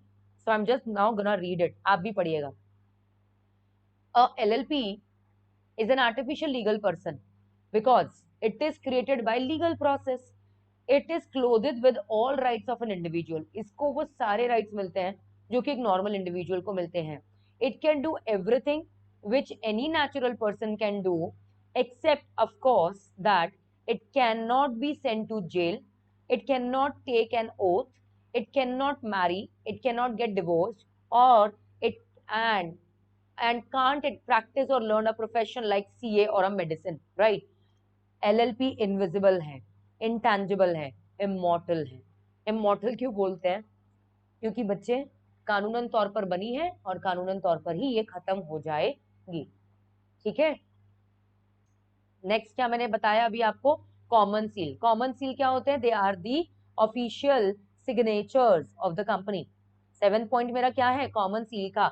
LLP being an artificial person can act through its partners and designated partners, यानी कि मैनेजमेंट पार्टनर्स के हाथों में होती है, उन्हीं पार्टनर्स में से आपके डेजिग्नेटेड पार्टनर्स का चुनाव किया जाता है, ठीक है। डेजिग्नेटेड जैसे हम अपने घर में करते, देखो जैसे क्या होता है, like my family is a family of 6, right. हम 6 लोग हैं, 3 बहनें, भाई, पापा, मम्मा, वी आर 6 फैमिली मेंबर्स, और ऑब्वियसली जीजू भी हैं, अब नीस भी है मेरी, सब कुछ। मगर अगर मैं कहूँ we all are sharing one blood, mom dad तो नहीं obviously, so we are a family, right.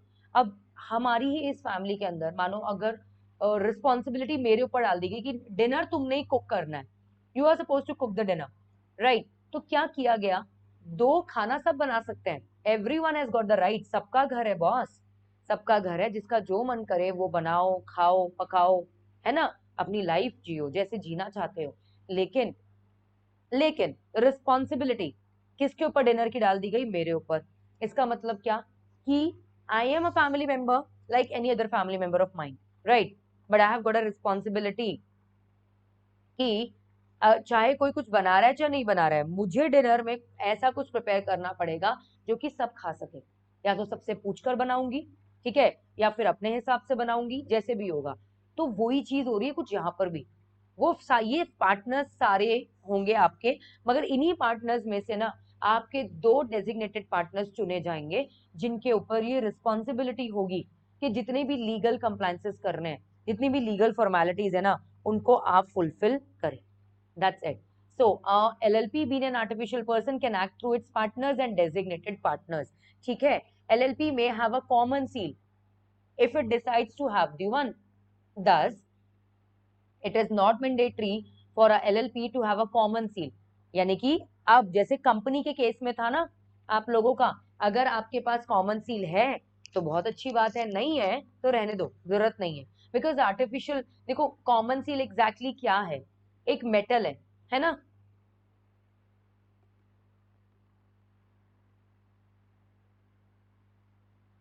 जिसको लगाने वाले हमारे नेचुरल पर्सन ही तो हैं।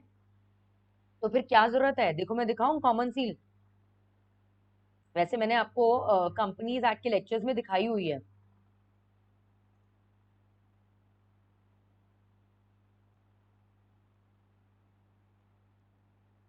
ये देखो, ये ऐसी ही होती है डिट्टो आपकी L common seal. It's like this. ये जो आपको ये गोल गोल इसके अंदर ये दिख रहा है ना, इसमें आपके डॉक्यूमेंट्स को डाला जाता है एंड देन उसके बाद ये मान लिया जाता है और उसको पुश कर देते हैं, तो ना एलएलपी का नाम एनग्रेव्ड हो जाता है, फिर उसके ऊपर आपके डेजिग्नेटेड पार्टनर साइन कर देते हैं। तो यानी कि साइन तो करना ही है डेजिग्नेटेड पार्टनर्स को, क्या जरूरत है इसको लगाने की? क्यों है भी अपनी जान को एक ये टेंशन पाल रखी है? लगाना है लगाओ, नहीं लगाना है तो अब आज की डेट में आपकी कॉमन सील मैंडेटरी नहीं है, it's not at all compulsory. ठीक है, it's not at all compulsory. देखो मैं एक बार लार्ज भी करके दिखा दूं,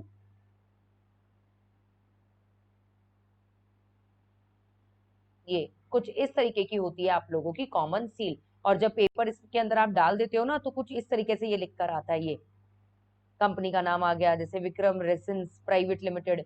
ये तो खैर कंपनी की कॉमन सील की है, मैं एलएलपी की बात कर रही हूँ, वो भी ऐसी ही होती है। तो कॉमन सील है, यूज करो, नहीं है छोड़ दो, टेंशन लेने की जरूरत नहीं है। अच्छा, पार्टनरशिप के केस में क्या था? पार्टनरशिप के केस में आप लोगों की सभी पार्टनर्स की लाइबिलिटी क्या थी? अनलिमिटेड। लेकिन एलएलपी के केस में आपके सभी पार्टनर्स की लाइबिलिटी क्या है? लिमिटेड। यानी कि यहाँ पर पार्टनर्स की लाइबिलिटी हो गई limited, limited liability. 9th point, यहाँ पर मैनेजमेंट जो है, मैनेजमेंट ऑफ बिजनेस, वो सभी पार्टनर्स के पास है। मैनेजमेंट ऑफ बिजनेस सभी पार्टनर्स के पास है, लेकिन डेजिग्नेटेड पार्टनर्स की अकाउंटेबिलिटी बनती है टूवर्ड्स, डेजिग्नेटेड पार्टनर्स जो है इनकी रिस्पॉन्सिबिलिटी बनती है towards what? Towards the legal compliances. I am now just gonna read them. 2 points हो गए मेरे, इनको रीड करते हैं, ठीक है। 10th पॉइंट भी मैं रीड कर दूंगी, जिसमें बात करी गई है आप लोगों की किसके regarding? Minimum and maximum number of partners. देखो तो क्या है लिमिटेड लाइबिलिटी का point? Every partner of LLP is for the purpose of the business of LLP the agent of the LLP but not of other partners. जैसा मैंने कहा था कि आप जो है अपने एलएलपी के लिए आप लायबल होंगे, उसके लिए म्यूचुअल एजेंसी है, मगर बाकी के पार्टनर्स के लिए कोई म्यूचुअल एजेंसी नहीं बनती है।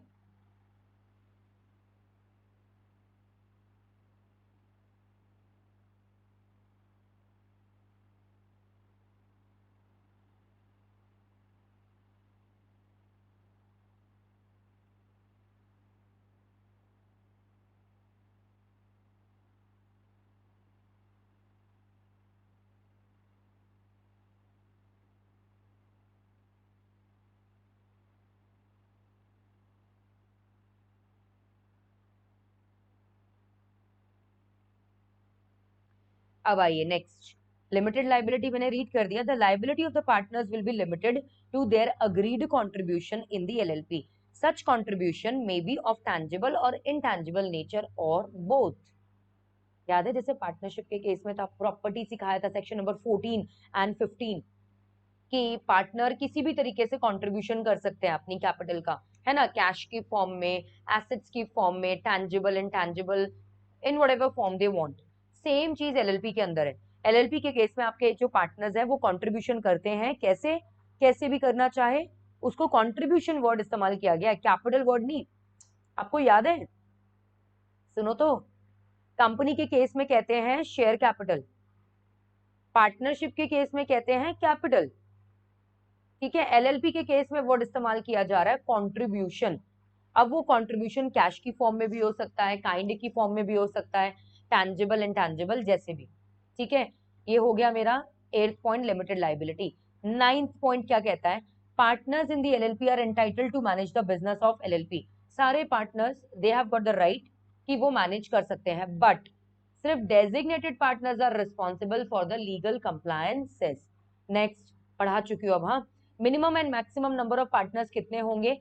Every LLP shall have at least 2 partners and shall also have at least 2 individuals as designated partners, of whom at least one shall be the resident of the India. अब ये point क्या है ma'am? ये जो minimum, अब देखो मैं ये पॉइंट बता देती हूँ आपको। मैंने आप लोगों को क्या बताया था? पार्टनर्स कौन होंगे? एलएलपी के बेटा जो भी पार्टनर्स होते हैं ना, they are the owners of the LLP, ठीक है। And they are also the managers of LLP, क्योंकि इनके पास एलएलपी को मैनेज करने का राइट भी होता है, जस्ट लाइक पार्टनरशिप। अब ये जो पार्टनर्स होंगे, ठीक है, ये आपके नेचुरल पर्सन भी हो सकते हैं और ये आप लोगों की कोई बॉडी कॉर्पोरेट भी हो सकते हैं, यानी कि कोई आर्टिफिशियल पर्सन जो है ना, they can also form an LLP. Artificial person like body corporate, ठीक है। कहने का क्या मतलब है कि अगर दो कंपनीज चाहे ना, वो दोनों मिलकर भी एलएलपी बना सकती हैं। दो एलएलपी अगर चाहें तो वो दोनों मिलकर भी एक एलएलपी नहीं बना सकती हैं, उसमें कोई दिक्कत नहीं है। जैसे कंपनी के केस में पढ़ाया था मैंने, कंपनी के केस में मेंबर आपका नेचुरल भी हो सकता है, आर्टिफिशियल भी। इनफैक्ट पार्टनरशिप में भी सिखाया था मैंने, इंडियन पार्टनरशिप एक्ट 1932, दो कंपनीज मिलकर भी पार्टनरशिप बना सकती है, यानी कि partnership can be formed between two artificial person. Same way LLP भी आपके नेचुरल या आर्टिफिशियल पर्सन के बीच में बनाई जा सकती है।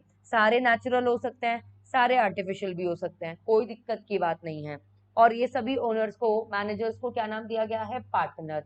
लेकिन इन्हीं ओनर्स में से आपके मिनिमम, मैक्सिमम कुछ भी हो सकता है, मिनिमम 2 पार्टनर्स के ऊपर ये जिम्मेदारी डाल दी जाती है कि सारी लीगल कंप्लायंसेस तुम ही करोगे। तो वो दो पार्टनर्स मेरे क्या कहलाते हैं? Designated partners. अब डेजिग्नेटेड पार्टनर्स के रिगार्डिंग ना क्राइटेरिया दिया गया है। लॉ मेकर्स कहते हैं डेजिग्नेटेड पार्टनर आपका कौन होगा? The one who is resident of India. अब रेजिडेंटशिप कैसे पता करेंगे?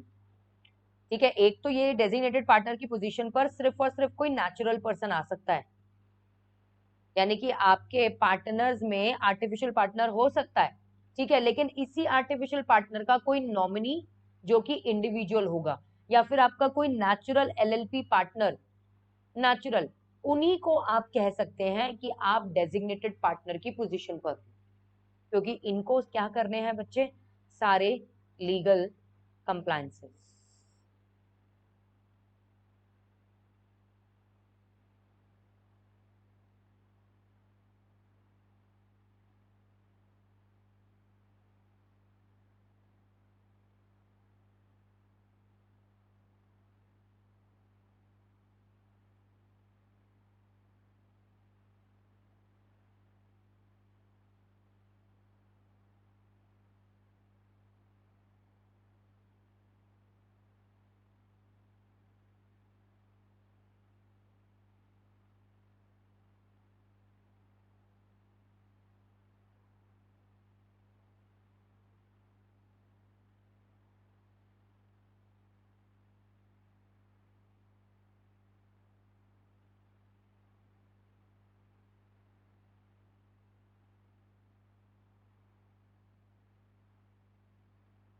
देखिए, तो कहाँ पर थे हम लोग कि डेजिग्नेट, यार अच्छा एक बात बताओ, मानो जैसे दो कंपनी मिलकर एक एलएलपी बना रही है, तो कंपनी तो अपने आप में आर्टिफिशियल पर्सन है, वो दूसरी आर्टिफिशियल पर्सन, एलएलपी भी तो एक आर्टिफिशियल हो गई, वो दूसरे आर्टिफिशियल पर्सन को कैसे हैंडल कर पाएगी रे बाबा, बड़ा डिफिकल्ट है। इसीलिए लॉ मेकर्स कहते हैं ओनर जो जो मर्जी बन सकता है, नेचुरल, आर्टिफिशियल। लेकिन जब मैं एलएलपी के डेजिग्नेटेड पार्टनर्स की बात करती हूँ ना, तो डेजिग्नेटेड पार्टनर बेटा कौन बन सकता है? डेजिग्नेटेड पार्टनर की पोजीशन पर तो सिर्फ और सिर्फ आ सकते हैं आपके क्या, बताओ तो।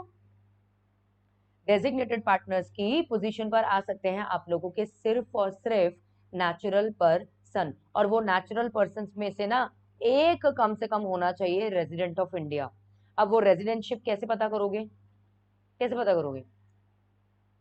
रेजिडेंटशिप आपकी पता करी जाएगी कुछ इस प्रकार से, one who has resided for 182 days in the previous year। ठीक है, और ये बात भी आप लोगों की मैं नहीं बोल रही, ये बातें आपका कौन बता रहा है? एलएलपी खुद। देखो,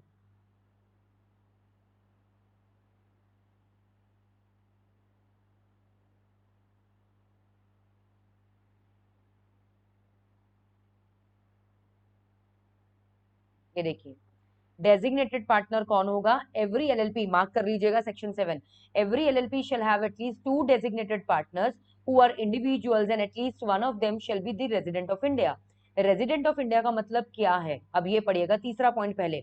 for the purpose of this section the term resident in India means a person who has stayed in India for a period of not less than 182 days during the immediately preceding 1 year। जब भी आप LLP बना रहे हो, ठीक है, या उस एलएलपी में आप जिसको भी डेजिग्नेटेड पार्टनर बना रहे हो, पहले जरा उसका स्टेटस चेक कर लेना। सभी पार्टनर्स में से आपका कम से कम एक होना चाहिए रेजिडेंट ऑफ इंडिया, जो पिछले साल हमारे यहाँ पर इंडिया में 182 डेज कंटिन्यूसली रह चुका हो। That person is eligible to become a designated partner. ठीक है, सेकेंड पॉइंट भी पढ़ लेते हैं। If in an LLP all partners are body corporate, अगर मानो एलएलपी के अंदर सारी बॉडी कॉर्पोरेट्स ही हैं, तो फिर किसको बनाओगे डेजिग्नेटेड पार्टनर? उनके नॉमिनी को। Nominee shall act as a designated partner। Clear है इतनी बात एवरीवन? ठीक है, मानो जैसे सारे आपकी, आप जो एलएलपी बना रहे हो, उस एलएलपी के अंदर मैंने क्या बोला, उस एलएलपी के अंदर आपके जितने भी पार्टनर्स हैं, सारे पार्टनर्स आपके क्या हैं? Artificial person. तो बाबा डेजिग्नेटेड पार्टनर्स किसको बनाओगे? इस आर्टिफिशियल पर्सन के नॉमिनी को। ठीक है, अच्छा मानो दो पार्टनर्स हैं, एक है आर्टिफिशियल और एक है नेचुरल, तो ये नेचुरल को तो डेजिग्नेटेड बना दोगे, लेकिन मुझे तो दो डेजिग्नेटेड चाहिए ना मिनिमम। तो एक तो ये नेचुरल पर्सन बन जाएगा डेजिग्नेटेड पार्टनर, और ये इस आर्टिफिशियल पर्सन का नॉमिनी बन जाएगा as a designated partner. Clear है इतनी बात एवरीवन? आइए, ये हो गया मेरा सेक्शन नंबर 7 समाप्त। तो मैम पार्टनर बनने के लिए भी कोई एलिजिबिलिटी क्राइटेरिया है क्या? हाँ, सिंपल है कि भाई लॉ मेकर्स कहते हैं कोई भी इंसान जो है ना एलएलपी बना सकता है, अगर वो अनसाउंड माइंड का नहीं है तो, अगर वो इंसॉल्वेंट नहीं है तो। समझ रहे हो? यानी कि any individual or body corporate may be a partner in an LLP provided he has not been found to be an unsound mind by the court. मानो कोर्ट ने डिक्लेयर कर दिया कि this person is of unsound mind, या फिर मानो अभी court ने डिक्लेयर नहीं करा मगर केस चल रहा है, अभी एग्जामिनेशन चल रहा है उस इंसान के ऊपर कि वो साउंड माइंड का है या फिर नहीं है, तो जब तक वो फाइंडिंग्स पूरी नहीं हो जाती, जब तक वो फाइंडिंग्स इन फोर्स है, चल रही है, जब तक वो आप लोगों की इन्वेस्टिगेशन, वो फाइंडिंग्स, वो मेडिकल आपके एग्जामिनेशन, तब तक you are ineligible to become a partner in an LLP. ठीक है, सेकेंड पॉइंट, अगर आप हैं इंसॉल्वेंट, मतलब डिक्लेयर कर दिया कोर्ट ने कह दिया जी आप इंसॉल्वेंट है, तो देखो इंसॉल्वेंट इंसान सारी उम्र इंसॉल्वेंट नहीं रहता, कभी तो बच्चे वो सॉल्वेंट होता है। तो जब तक आप सॉल्वेंट नहीं होते हो तब तक आप क्या हो? अनडिस्चार्ज। इंसॉल्वेंट। जब तक आप सॉल्वेंट नहीं होते हैं बच्चे, तब तक आप क्या हैं? Undischarged insolvent.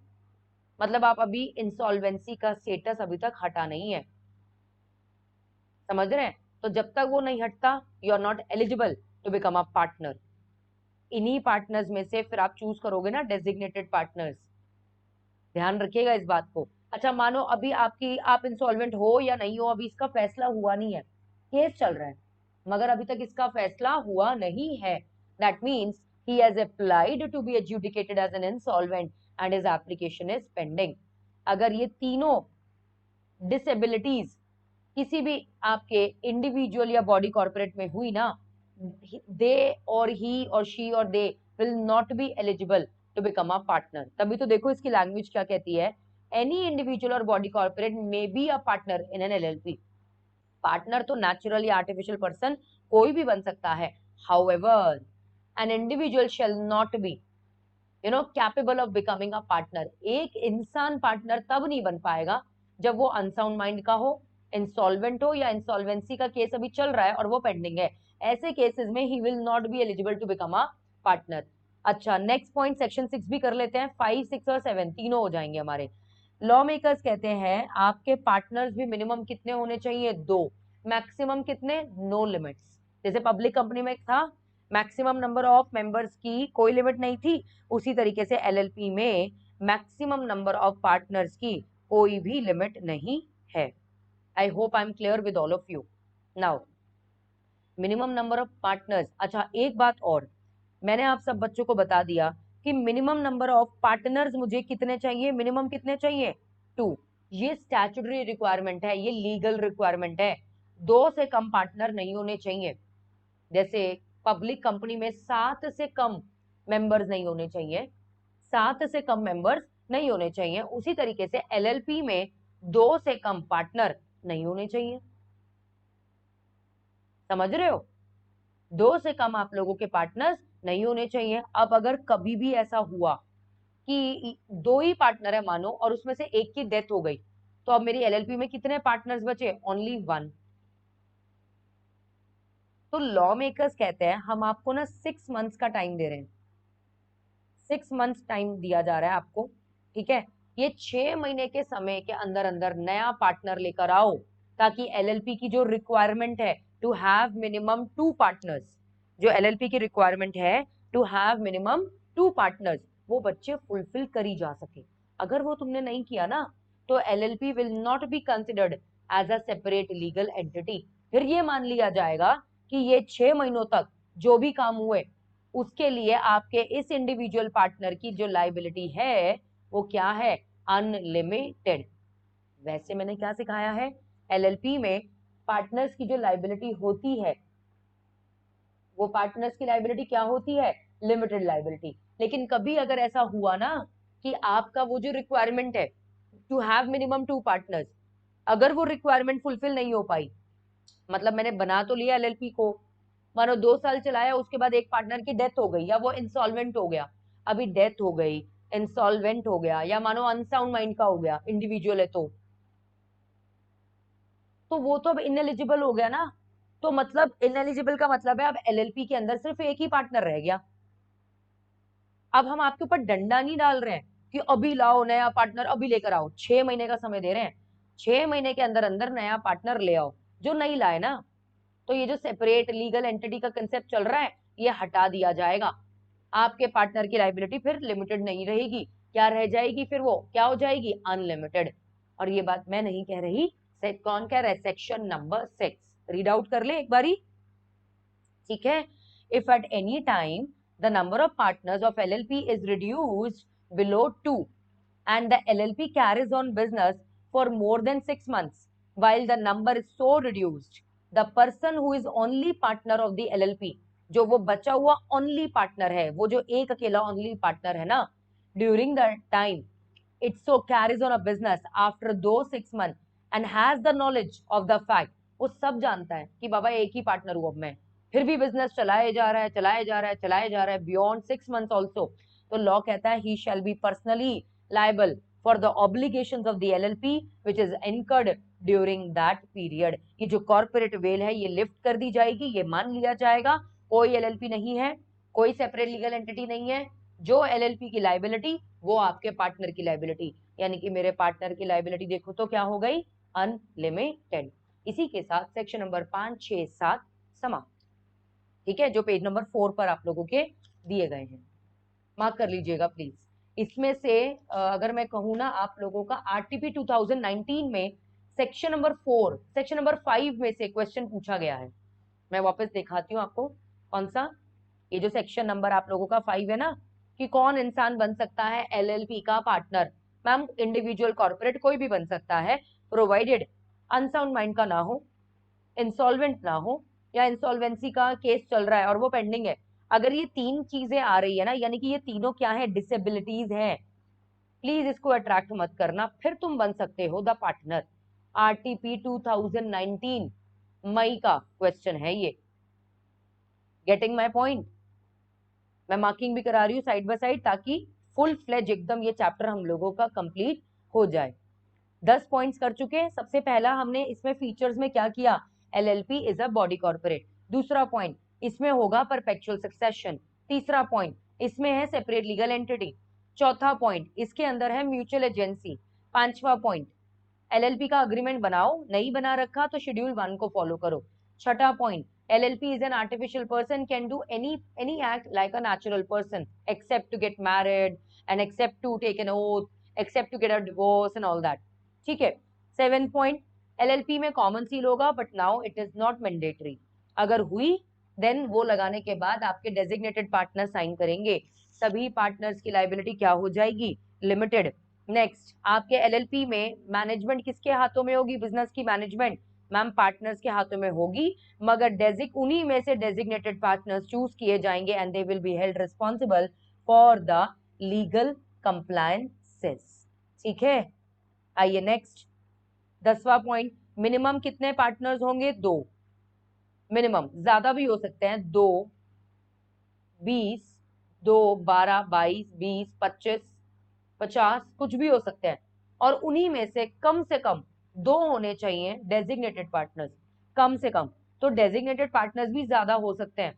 मानो मेरे पास 15 पार्टनर्स है, तो 15 के 15 डेजिग्नेटेड पार्टनर्स बन सकते हो, उसमें कोई दिक्कत वाली बात नहीं है। मिनिमम 2 होने चाहिए, and that minimum 2 should be natural person, and one of them should be the resident of the India, and residentship is to be ascertained or determined on the basis of the last year, कि अगर आप last year 182 days reside कर चुके हैं, that means आप क्या है, you are eligible to become a designated partners. अब याद है मैंने बताया था, लाइका पार्टनरशिप एलएलपी भी बनाई जाती है only for the profit purpose. LLP is formed only and only for the profit purpose, that's it. ठीक है। अच्छा, इसके अलावा एलएलपी के अफेयर्स को इन्वेस्टिगेट करने की पावर हमारी सीजी के पास है, बस ये याद रखना, जैसे कंपनी के केस में था।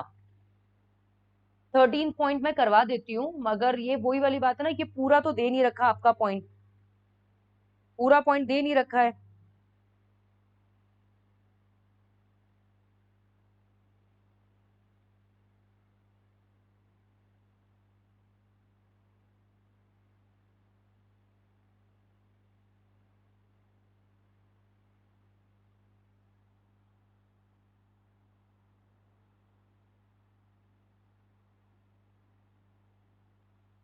One second.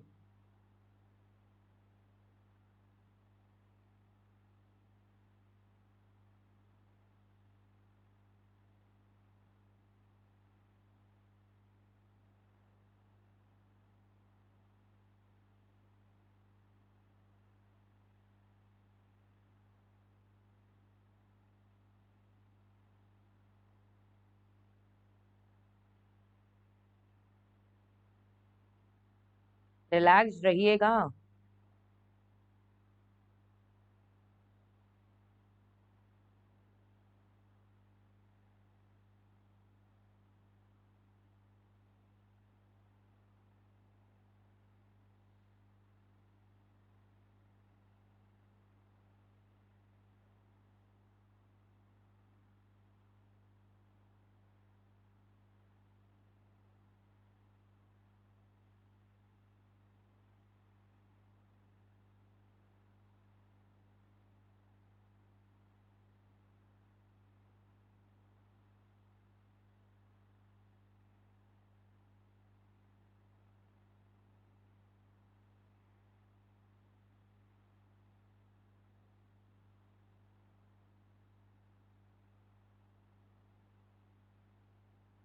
अब देखिए, एक पॉइंट मैं आपको बताती हूँ, देखो कॉम्प्रोमाइज और अरेंजमेंट वर्ड्स जो है ना, यहाँ पर ना मर्जर एंड अमलगमेशन की बात हो रही है कि जैसे कंपनी का मर्जर हो सकता है, अमलगमेशन आपने थोड़ा बहुत सुना होगा इसके बारे में, उसी तरीके से आपकी एलएलपी का भी मर्जर या अमलगमेशन हो सकता है।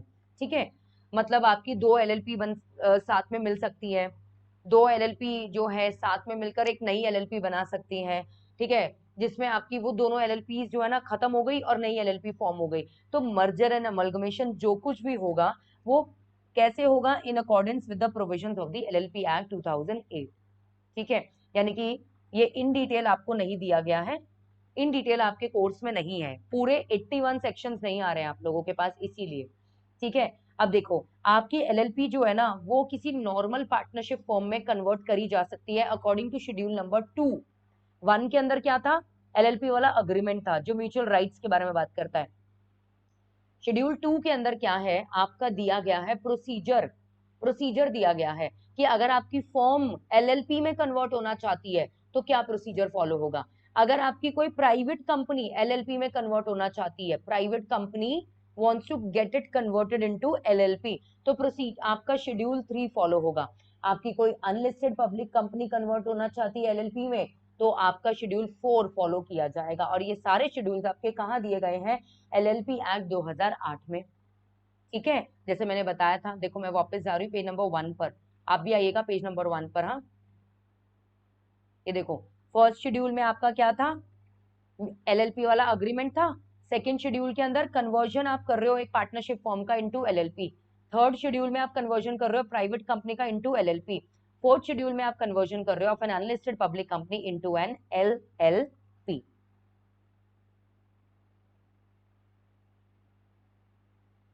I hope I'm clear with all of you now.